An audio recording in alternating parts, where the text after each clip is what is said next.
So it's time to create your Zoom link. Make sure that you're heading on over to nycdoe.zoom.us, or you can access it through TeachHub.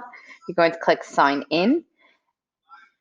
And if you're prompted to go through the DOE site, just make sure that you're signing in with your credentials. Once you've gotten through that process, you will wind up here on your Zoom dashboard.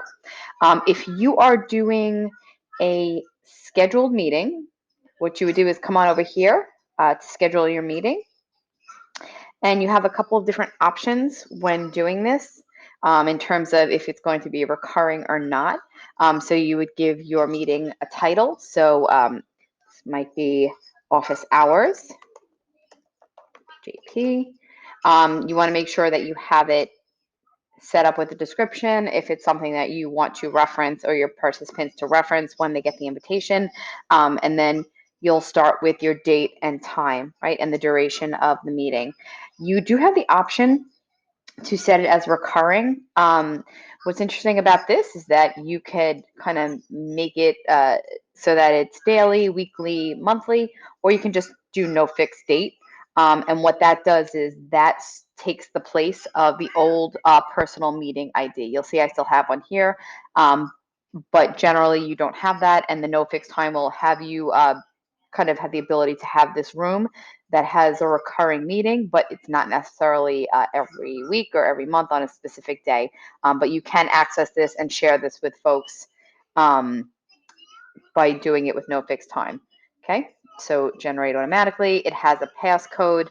You can change this passcode if you want or leave it as is. As you scroll through, waiting room is automatically on. You might want to disable this or enable it depending on who is coming to your meeting. Since it's a PD might only be for DOE staff, you'll leave this on and they would have to log in with their DOE credential. Same thing for students. That's why it's on here. You could also change it to sign in to a Zoom account, or if you disable it fully, that would allow others with other domain emails to get in, or parents. But again, depending on what the PD is that you are doing. Okay, and then you have other options that you can essentially modify to your needs. Okay, and then again, allow participants to join at any time. You don't want to have that checked. This is automatically set.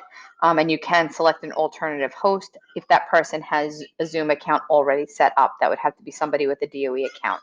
Once you're happy with this, you would click save, and you're brought to the next page, which is where you would grab your link to share with participants. So this is the link.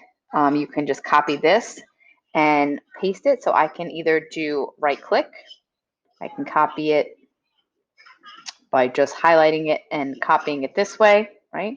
Or if I go to copy invitation, I get the whole invitation and I can copy this link right here.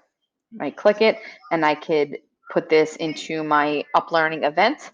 I could also grab the meeting ID and passcode and put that in as a notation in UpLearning. There's a section right after you put in the link. Otherwise, you can send all this information out to your participants once they've signed up later on. And that's it. That's how you have your event ready to go. And then you come back in when it's time to start, right? And you go back on over to My Meetings and look for the meeting you just created.